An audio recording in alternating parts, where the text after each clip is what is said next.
Salut, alors comment se faire coacher quand on n'a pas de budget? Nous allons voir ça tout de suite.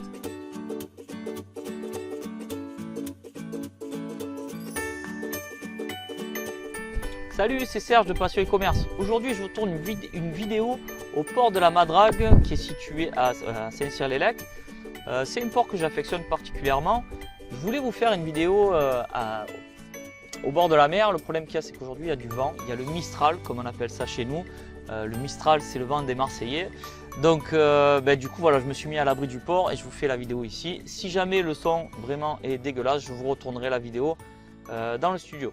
Mais avant de rentrer dans le vif du sujet, n'oubliez pas de vous abonner à la chaîne pour recevoir les prochaines vidéos.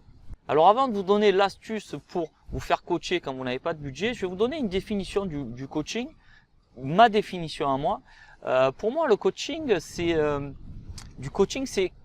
quelqu'un qui va vous suivre, qui déjà va poser des objectifs avec vous. Vous allez poser des objectifs ensemble, des objectifs réalisables bien sûr. Et le coach est là pour que vos objectifs soient réalisés. Alors en général, on définit une durée de temps, un objectif, une durée de temps.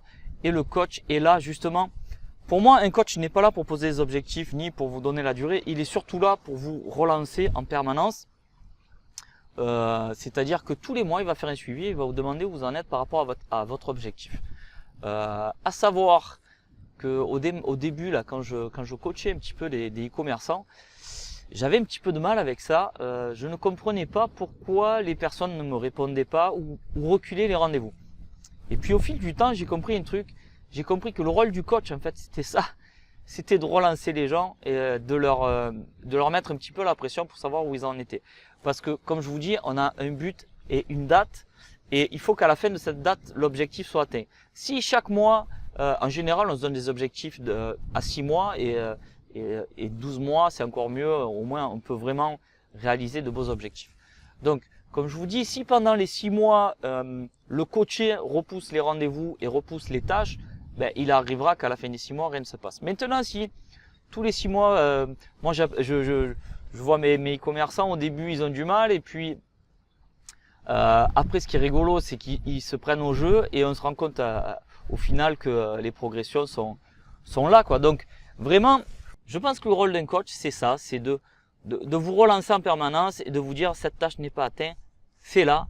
On s'était donné une date, fais-la. Allez, tu trouves du temps dans ton planning, tu te démerdes, mais tu me réalises cette tâche. Et donc maintenant, je vais vous donner mon astuce personnelle pour me faire coacher. À savoir que je me fais coacher à peu près par 6 personnes, entre 6 et 10 personnes, on va dire 6 personnes, tous les mois. Ouais, il y a 6 personnes qui me boostent. Alors ils ne le savent pas, ces personnes-là sont coachs malgré elles. Et je vais vous dire qui c'est en fait. Ces coachs sont tout simplement mes prestataires. Les prestataires de services. Normalement, on en a toujours un, au moins en référencement naturel, au moins en graphisme, au moins en développement. Même quand on démarre, on a toujours un prestataire qui nous donne la main. Et moi, j'ai plusieurs prestataires, vous le savez, référencement naturel, Facebook, animation de la page Facebook, etc. Graphisme, graphisme pas tout à fait. Je vous en parle tout à l'heure. Donc voilà, j'ai pas mal de prestataires et je vais vous expliquer comment je fais pour les utiliser en tant que coach. Ce matin, 8 heures tapantes, je reçois un mail de ma prestataire en marketing. Donc elle s'occupe de tout ce qui est opération commerciale et emailing. Et cette prestataire m'a carrément soufflé dans les bronches. Et comment ça se fait que tu ne m'as pas fait le visuel? On est le lendemain des soldes, on n'a toujours pas préparé l'opération. On est à la bourre, bouge-toi. Elle m'a pas parlé exactement comme ça, mais bon, en gros, c'est un petit peu ça. Et ce qu'il faut savoir, c'est que au lieu de me dire, mon Dieu, mais elle se prend pour qui? Au contraire, j'adore. J'adore ça parce que si elle ne le faisait pas, je serais à la bourre sur pas mal de choses. Et en plus, le truc rigolo, c'est que quand je lui ai dit, tu vas nous faire des prestations pour le site, je lui ai bien dit clairement, je lui ai dit, ton rôle, c'est de toujours me relancer. Si tu vois qu'à la fin du mois, je suis à la bourre sur l'opération du mois d'après, ton rôle, c'est de me relancer. Dis-toi qu'on a un contrat sur une durée de 6 mois. Ne te pose pas la question à savoir si tous les mois, je vais retravailler avec toi. Dis-toi que c'est bon, c'est validé. Par contre, tu as le devoir de me relancer systématiquement. Si vous avez regardé la vidéo sur le temps, vous savez que j'ai un petit peu tendance à vouloir trop faire de choses et à me mettre beaucoup d'objectifs. Et du coup, voilà, il faut qu'il y ait des personnes qui me rappellent à l'ordre. Donc Caro, si tu vois cette vidéo, merci de m'avoir soufflé dans les branches. Promis, le visuel sera fait très rapidement et tu pourras envoyer le mailing ce soir. Voilà Caro.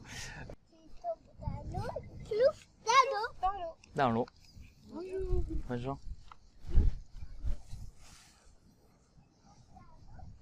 Donc oui, j'ai d'autres. Comme je vous disais, j'ai d'autres coachs prestataires entre guillemets qui me donnent du taf tous les mois. En fait, quand je donne du travail aux prestataires de référencement naturel, si j'ai une semaine de retard, il le sait, il me relance et du coup, s'il me relance, je sais que je suis à la bourre et du coup, je fais les tâches. Donc c'est-à-dire que tous les mois, je travaille mon référencement naturel. C'est-à-dire que c'est le prestataire qui va me dire donne-moi du travail. Donc du coup, je suis obligé de faire le référencement et de m'y atteler. Parce qu'en plus de ça, lui, il me donne du boulot derrière, donc il faut que je le mette en place, etc., etc. Et en fait, c'est une méthode de coaching pour toujours avoir du référencement naturel tous les mois, pour toujours faire des opérations commerciales tous les mois, pour toujours faire des emailing, pour toujours avoir du graphisme. D'ailleurs, en parlant de graphisme, oui, je fais une parenthèse. Je vous avais dit que j'allais sous-traiter la partie graphisme pour mes sites, et en fait, je me suis rendu compte que j'avais du mal à sous-traiter cette partie du travail parce que, comme vous savez, je suis graphiste et j'ai du mal à trouver la bonne personne pour réaliser les trucs. Donc voilà, je travaille. Je vais reprendre cette partie. Ça demande beaucoup de boulot parce que maintenant on a deux sites e-commerce, oui, un qui est sur notre solution de maison et l'autre qui est sur PrestaShop. Si vous ne connaissez pas mes sites, je vous invite à vous inscrire à l'espace membre pour voir les deux sites. Et c'est vrai que bon, moi j'ai toujours géré la partie du gros site, celui qui nous fait vivre, qui est développé en maison. Et c'est vrai que là, de me rajouter du travail pour un autre site, c'est un peu compliqué. Donc du coup, le fait de me faire coacher, ça me booste et du coup, je me dépasse et je m'oblige à faire les deux opérations commerciales pour les deux sites. Bref. Bon, tout ça pour vous dire quoi? Que si vous avez besoin de temps en temps qu'on vous booste. Vous savez, quand on est salarié, il y a toujours le chef ou le patron qui vient vous dire « Oh, cet objectif-là, tu l'as fait, on en est où ?» Là, quand vous êtes seul, vous avez personne qui vous souffle dans les branches pour vous dire « Tiens, on est où ?» Personne. Donc, à vous de vous trouver les bonnes personnes qui vous boosteront, qui vous feront mener à bien tous vos objectifs. Voilà. Voilà, c'était une petite astuce personnelle, j'avais envie de partager ça avec vous. J'avais envie de partager avec vous aussi ce lieu qui me tient à cœur, que j'aime bien. Voilà, comme d'habitude, si vous avez des questions, vous n'hésitez pas à vous les poser en commentaire, c'est vraiment un plaisir d'y répondre. Soyez interactifs, comme je vous le dis, et je vais le répéter assez souvent, c'est grâce à vos commentaires que moi, je peux créer du contenu de qualité, du contenu qui vous plaît à vous. Donc n'hésitez pas à poser vos questions. Si vous aimez la vidéo, dites-le avec un petit j'aime, ça fait plaisir. Si vous n'êtes pas abonné à la chaîne et que vous voulez voir encore du paysage du sud, abonnez-vous, ça me donnera du courage pour aller visiter un petit peu d'autres lieux qui est proche de chez moi. Sur ce, comme d'habitude, je vais vous souhaiter de bonnes ventes. Bye bye.